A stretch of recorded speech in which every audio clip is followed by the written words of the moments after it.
Hey folks, welcome back to the channel. So we're starting on this 2001 Epiphone Slasher. It's kind of a Gibson-esque shape, but it's definitely a guitar that's unique to Epiphone. This is a 1 year only model. It's 2001. It really isn't very well Epiphone branded. Really, it has the Flying E on the headstock, it's got the Flying E on the pickups, and it has a truss rod cover that says Epiphone. Other than that, there really isn't a lot of Epiphone branding on the front. There is an Epiphone neck plate on the back, and there are Epiphone branded tuners up top. This one is exactly as it came to me. It's got a couple of issues. I want to fix those issues, and then we'll go through the specs on this thing, give it a good setup, change the strings, clean it up, and all that kind of stuff, and then we'll give it a run through. So first things first, the thing you'll notice that's broken is the switch. There's no switch tip on it because the switch tip is actually broken off. So I've got to replace that switch.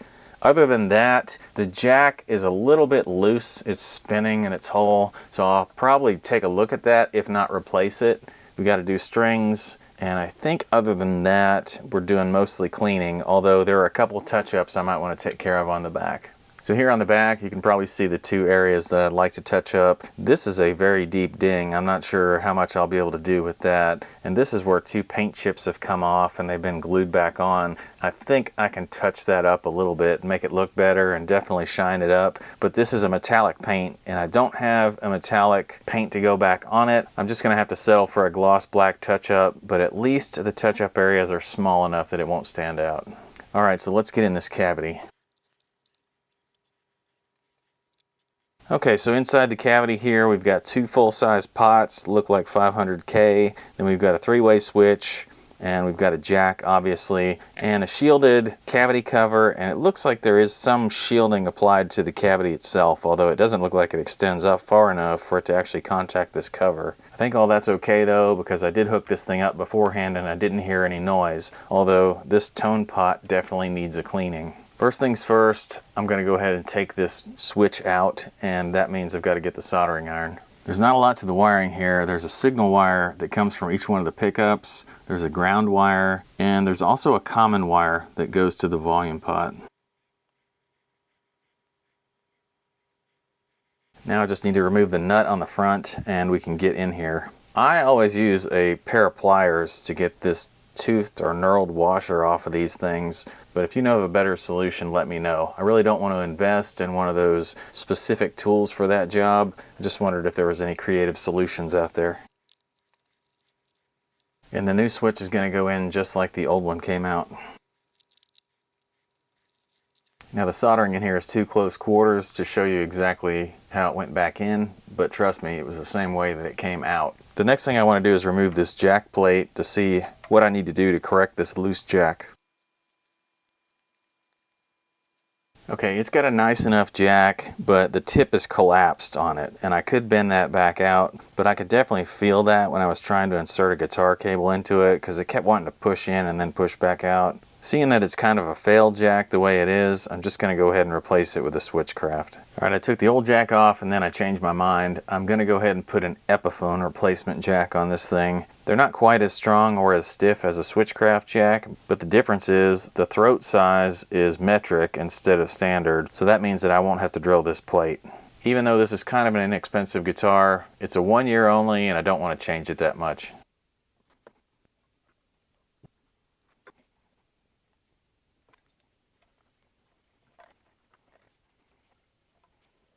Okay, there's one other issue to take care of in here, and that's that scratchy tone pot. I'm just going to try to drop in a little deoxit and see if that helps.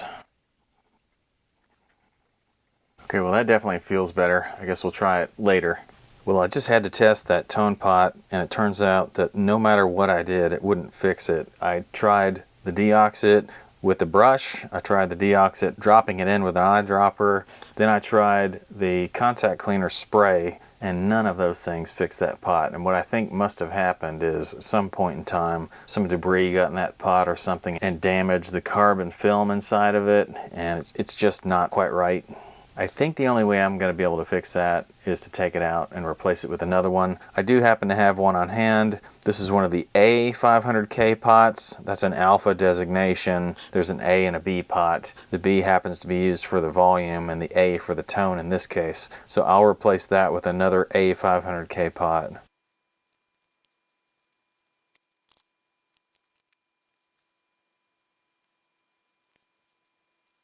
Okay, well, I got everything soldered back into place, and the new pot has fixed the problem, thankfully. So I've gone ahead and I've taken my other knob off, cleaned up the area under the pots, or I should say under the knobs, and I wanted to correct the placement of the knobs. I like my knobs placed so that 7.5 points straight up, so I'm just going to change mine to that, even though that wasn't exactly how they came from the factory. Now I can put the back cover back on. Okay, I'm going to go ahead and address some of the chips now. I'm not going to spend a lot of time on these. I will sand them and get them buffed out smooth later, but for now I'm just going to go ahead and put some color coat over the bare wood, and I'm just going to use some regular old Walmart nail polish. This was like $1 for this whole bottle, and it's nitrocellulose. So lacquer is compatible with the existing poly finish. They won't react. Okay, everything's a little bit proud of the surface right now. When it dries, it'll shrink back down. I'll probably give it another coat, but for now I'm going to let this dry. Then I'll probably come back and do some sanding and scraping later, but I won't show any of that for this episode. I've done that plenty of times on other projects, and I think you know how that goes. Well, I've heard these things have pretty hot humbuckers, so let's just take a real quick look at that. Looks like the neck humbucker in this one measures out at 11.9K, and the bridge is 15.3K. And then one other thing I thought I would mention about this model, it has a really thin neck. It's a very shallow C profile, and it's got a 43mm nut. So that's a little bit different from most of the other Epiphones that I'm used to. Okay, well, I'm going to put a new set of strings on this one, and I won't bore you with that whole process, but once I get these strings off, I do have one thing I want to cover. All right, strings off, and really what I wanted to point out was when you have the strings off, if you're not doing one string at a time, you have a great opportunity to clean up everything that needs cleaning up. So if you want to polish the pickup covers, or if you want to clean up the bridge or clean under the bridge, get in those spaces in between the humbuckers or whatever, this is a great time to do that. But the other thing that's a great time to do is to oil the fretboard. Now you don't want to go overboard with oiling, and I've shown this in the past, but it's been a while, so I thought I would do it again. Grab some quadruple aught steel wool, which is the finest steel wool that you can get. Put some lemon oil on it, and then just run it up and down the neck in the direction of the grain of the fretboard. Now, if I had a maple board, I wouldn't be doing this. This is something you really only want to do on your darker wood boards. And if I had a highly polished set of frets, I might not do that with the steel wool either, because it will leave some very light scratches. But on a standard fret polish, like the one that Epiphone gave this guitar from the factory, it's actually going to clean up the frets and not hurt them. So there's no reason to tape anything off here. Just kind of go with it. Now, I do have the humbuckers taped off, and that's really because I don't want steel wool shards or little pieces of steel wool getting down into the pickups themselves.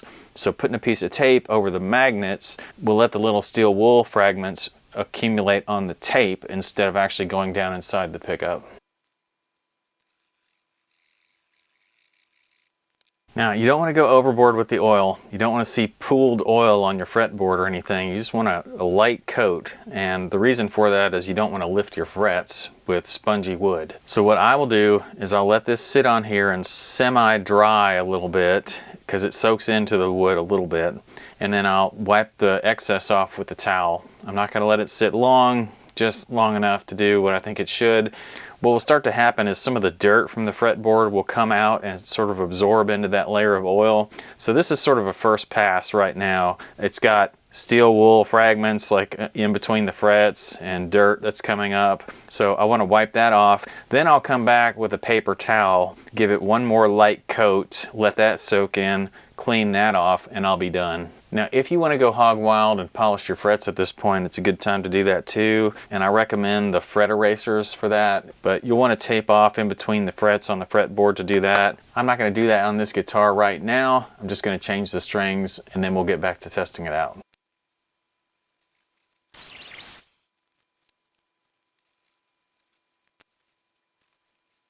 When your fretboard's clean, you should get very little residue on your rag after you're done wiping.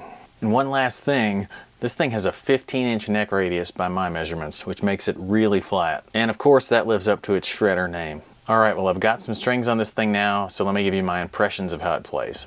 Okay, if you were with me for the test of the Epiphone Junior, this is on exactly the same amp settings. I've got the master volume about halfway up, the volume about a third of the way up. The middle is on 9 out of 12, treble 8 out of 12, and bass 6 out of 12. And again, I'm playing through my PV Classic 20, which is really not a powerhouse of an amp, but it does pack a little bit of a punch for such a small amp. All right, so let's start out on the neck pickup.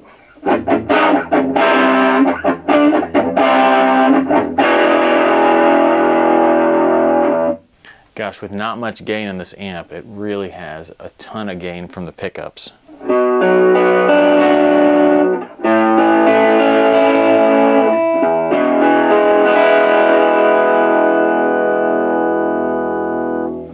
It's actually kind of hard to clean it up. Let me try the guitar at about a third of the volume.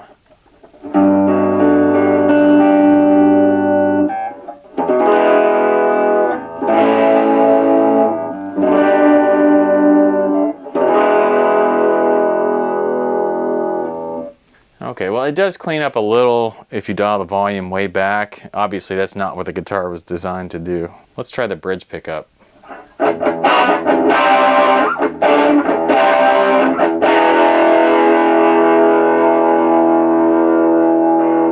It sounds equally aggressive, just a little bit more cutting.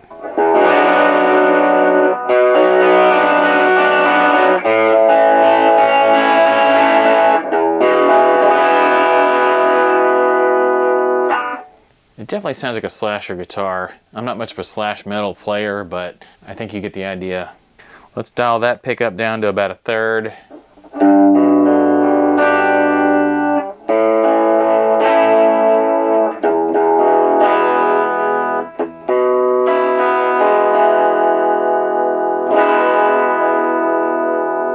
Okay, well it cleans up a little bit on about a third volume, but it still has a lot of gain in it, and I think that's because it's 15K. Both pickups together.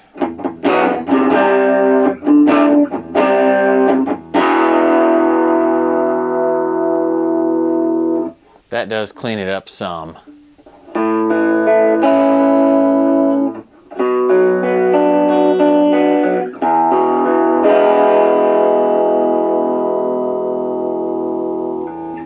Alright y'all, well, in my opinion this isn't the most elegant guitar in the world, and the pickups are extremely hot. I'm not sure if that's why it was a one-year only model or if there was some other circumstance, but I can see where it limits itself to a number of players. Hopefully you enjoyed hanging out with me for this episode. I think we're all done here. I really appreciate you guys hanging out, giving your likes, giving your comments, and I really appreciate those subscriptions. Thanks a lot, and I'll see you guys next time.